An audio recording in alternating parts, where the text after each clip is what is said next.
Bonjour mes décieux co-créateurs, c'est Lilou, je suis sur la magnifique île de la Réunion en charmante compagnie avec Esther, Pema et Zayn. Je suis ravie de te rencontrer Esther, tu sais, ta petite famille aussi, parce qu'après avoir vu ton TEDx, tu sais que j'ai appris que je venais à la Réunion, sur cette magnifique île, j'ai vu ton TEDx, je suis tombée sur ton TEDx et là j'ai été profondément touchée et cette interview va être sur ce sujet, sur l'énergie féminine, sur ce féminin sacré, sur la place de notre utérus dans cette société finalement.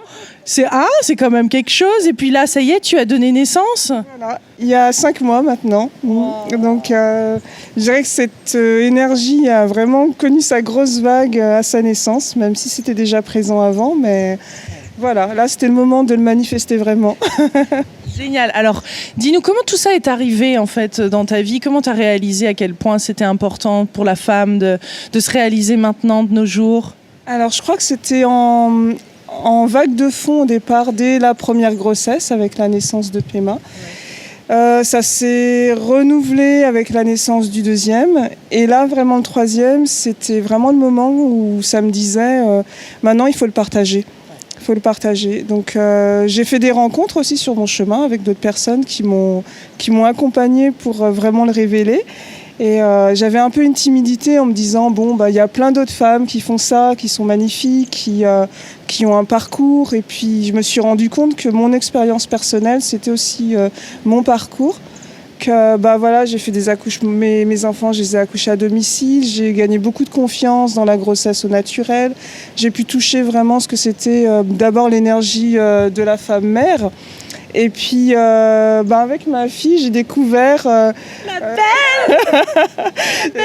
une autre facette de la femme. Ouais. Et puis, je me suis rendu compte qu'effectivement, le féminin, c'était plusieurs facettes de la femme. Et que de rééquilibrer ce féminin sur notre planète, c'était vraiment indispensable aujourd'hui. Ouais. J'ai vraiment relié ça à l'énergie de la Terre. Je suis très sensible à la nature. Je le porte dans mon nom d'ailleurs, Esther. Et je me suis toujours dit, voilà, j'ai un lien avec la terre et j'ai quelque chose à faire. Et je trouve que l'énergie de féminin est liée à la terre et que tout ce qu'on voit, ce qui se passe sur cette planète est lié à cette énergie qui est encore étouffée. Et j'ai vraiment cette sensation que les femmes, en se réappropriant leur énergie féminine, elles le remanifestent au monde, elles l'offrent à nouveau aux hommes aussi, qui à mon avis sont en attente de ce renouveau féminin pour se rééquilibrer en eux. Et du coup, en nous-mêmes et dans nos relations les uns avec les autres, on va retrouver cet équilibre. Je pense que la femme apporte, ouais. La femme, elle apporte ce savoir qui est déjà là. En fait, quand on parle de cette force divine, elle est en nous. Et en fait, l'énergie féminine, elle est directement connectée à ça, par son intuition, par son intériorité, cette capacité à être souvent plongée à l'intérieur. Et pour moi, c'est ça le pont avec le divin. Et l'énergie masculine, elle est vraiment là pour la concrétiser dans la matière. Et il faut retrouver cet équilibre. Là, on est beaucoup dans le faire, on est dans un monde au masculin. Même les femmes vivent pour beaucoup au masculin, donc on est beaucoup dans le faire, dans la matérialisation des choses. Mais qu'est-ce qu'on est en train de réaliser ? J'ai envie de revenir à la source. C'est quoi la semence ? Ouais. En fait, j'aime bien cette idée que la femme, elle est là pour poser la semence qui vient vraiment de ce côté divin. Et de relier les deux, en fait, c'est ça qui va nous permettre de remettre cet équilibre. Voilà. L'utérus aussi. Alors pour moi, c'est quand même quelque chose. Quand je t'ai vu parler de l'utérus j'ai fait oui.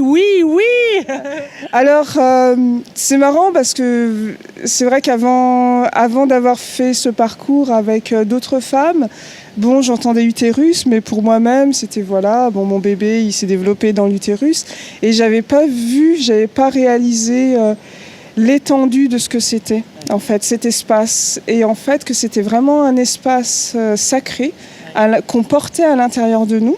C'est l'antre du mystère de la vie, en fait. Et quand je regarde même dans le concret, chaque être humain de cette planète est passé par un utérus, est passé par là. Et le mystère, il se concrétise à l'intérieur de cet espace. Donc, à travers, en posant le calme en soi et en retournant dans cet espace, et ben on retouche vraiment à la source. Voilà. Donc c'est le réactiver ou il est déjà actif ou c'est en prendre conscience ou c'est méditer avec, c'est quoi ? Voilà, c'est reprendre conscience qu'il existe, reprendre conscience de cet espace, parce que je pense qu'il y a beaucoup de femmes, j'ai expérimenté déjà quand je parle d'utérus, c'est ouf, il y a une petite gêne, alors que non, c'est là, ça fait partie de nous. Donc de reprendre conscience de cet espace en nous, de méditer dessus. D'ailleurs, il y a des méditations, des bénédictions de l'utérus qui ont lieu régulièrement. Et qui t'organise aussi. Voilà, c'est Miranda Gray qui a mis ça en place et j'ai suivi son initiation et donc j'ai pu aller encore plus en profondeur de ce que ça nous apportait en termes de vraiment réancrer notre énergie féminine dans cet espace. Et c'est à la fois le lieu où la vie se crée, mais le lieu où nos idées maturent. Donc c'est vraiment l'espace de créativité. Donc c'est très très fort. Et c'est une initiation, enfin tu vois ça comme faut presque être initié par une autre femme ou c'est soi-même, c'est se donner la permission ? Je pense qu'il y a les deux. Je pense qu'il y a... J'y suis allée en me disant, par mes différentes grossesses, par mes expériences personnelles, j'avais déjà touché à ça. Mais la reliance avec les autres femmes... cercles, t'organises des cercles. Je pense que vraiment les femmes, elles trouvent aussi la force dans le collectif.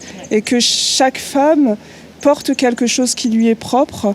Mais c'est en mettant en communion tout ça qu'on trouve vraiment notre force. On sent la jalousie entre femmes, alors que c'est vraiment là, alors que non, c'est une force de se rassembler. Et c'est l'idée de faire ensemble, de faire ensemble et de donner la force à l'acte qu'on fait en étant plusieurs. Et plus on se rajoute, et plus on donne de la puissance à l'acte. Donc je sens vraiment ça en fait. Et oui, de plus être dans cette compétition, de vraiment se dire... On est toutes, et c'est ce que je trouve de beau dans les cercles de femmes, c'est de se rendre compte qu'il y a vraiment quelque chose qui nous relie. On vit finalement la même chose, mais sous des aspects tous différents. Donc on est toutes uniques et pareilles en même temps. Et dans le cercle, on voit cette beauté, on voit chaque visage et on se dit, mais comme les femmes sont belles. Et puis on revient à nous, mais je suis belle quand je me vois dans le miroir de ces femmes. Et quand je pense à ces cercles de femmes, je vois vraiment une image de femmes qui relèvent la tête. C'est plus honteux, c'est aller... C'est vraiment chaque femme qui retrouve sa dignité, qui se dit « Ah ouais, être femme, c'est ça ». Et juste le fait d'être, c'est une force en soi. Et je trouve que ça redonne vraiment toute la dignité déjà de la femme. Parce que pour beaucoup, c'est injuste. Pourquoi je suis née femme alors que j'aurais préféré être un garçon ? Beaucoup se disent garçons manqués pendant toute leur enfance parce qu'elles ont trouvé leur bien-être en étant comme un garçon, en reniant un peu le côté femme. Et finalement, là, c'est une façon de redécouvrir, non, c'est un cadeau. Et c'est une force et une merveilleuse responsabilité aussi, quoi. Il y a des choses que tu recommandes comme ça pour démarrer ce processus-là au quotidien ? Parce que on a parlé un petit peu de méditation, mais concrètement, pour qu'on puisse le faire... Moi, Tu lui parles ? Oui. Oui, par les méditations, j'ai trouvé que c'était... les méditations de l'utérus, elles sont vraiment magnifiques, elles permettent de se reconnecter. Mais c'est vrai que mon dada, pour l'instant, c'est les cercles de femmes.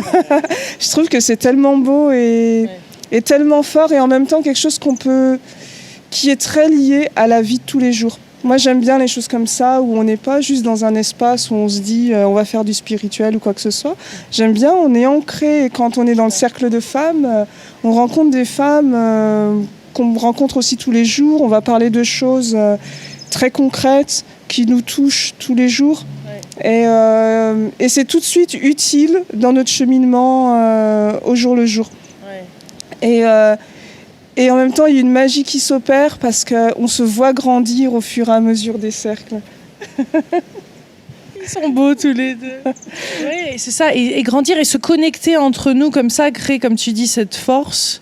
et se bénir entre nous, c'est une bénédiction. C'est quoi cette connexion sacrée après? Comment passer encore à cette autre dimension, ou ça se fait naturellement? Alors, moi, je parlais du parcours que j'ai fait, en fait, parce que du coup, j'ai rencontré Miranda Gray qui a travaillé cette méditation et qui a fait en sorte qu'elle puisse être partagée à d'autres femmes. Là, il n'y a pas si longtemps, c'était début septembre, donc elle a initié 39 femmes, donc 37 sur l'île, 2 à Maurice, donc on est 37 Moon Mothers à La Réunion. Donc, qui avons été initiées. En fait, l'initiation, c'est une façon d'élever notre propre vibration pour servir de pont pour les autres femmes, pour les aider aussi, les accompagner et éveiller leur féminin. Donc, toutes ces femmes, elles ont des spécialités différentes, elles ont des professions différentes.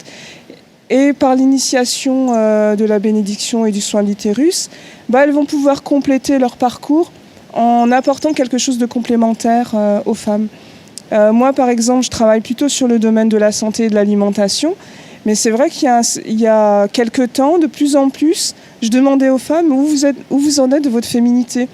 Et on travaillait sur des désordres alimentaires et je me rendais compte que sur le point de vue de la féminité, il y avait toujours ce questionnement-là. Ah oui, j'ai mis ça de côté, je suis vraiment dans un univers masculin. Et puis j'ai une entreprise, donc il faut y aller, il y a du stress. Et on se rendait compte que de fil en aiguille, c'est ça qui amenait ce déséquilibre alimentaire. Ça ne donne pas toutes les réponses, mais il y avait un décentrage par rapport à son essence féminine. Donc je me suis rendu compte que même dans les accompagnements alimentaires, cette question pour les femmes va être aussi intéressante à traiter. Et je pense que toutes ces Moon Mothers dans leurs professions diverses, elles vont pouvoir aussi toucher ça du doigt. Et c'est ça que j'aime bien. On voit encore à quel point on peut être complémentaires entre nous. Oui, c'est magnifique. Et qu'est-ce que je voulais te demander? Parce que tu sais, je suis partie en Thaïlande comme ça faire des interviews, et au Tao Garden et le Tao, et j'ai découvert l'œuf en jade qui se pose lui-même dans le vagin et qui se pose sur l'utérus. Donc c'est là où ce mot-là a commencé à résonner en moi. Après, j'ai entendu parler de l'éjaculation féminine, de pousser avec son utérus pour augmenter son plaisir, une différente façon de fonctionner. Qu'est-ce que tu en penses par rapport à ça, le rôle de l'utérus justement dans une sexualité épanouie même? Alors, je suis encore en cheminement au niveau de la sexualité épanouie. C'est une question aussi qui m'intéresse beaucoup. Je dirais qu'à partir du moment déjà où on a redécouvert cet espace, on se reconnaît soi-même, on réapprend à s'aimer soi-même. Donc c'est une partie de notre corps et encore plus intime. Les choses vont arriver toutes seules. Ouais. C'est vraiment pour moi d'abord une reconnexion et se choisir soi-même, l'idée de s'aimer. En fait, ça commence vraiment par là. Ouais. Que finalement, tout ce qui se passe à l'extérieur de nous, c'est ce qu'il y a à l'intérieur de nous. Ouais. Et il y a ce va-et-vient entre les deux.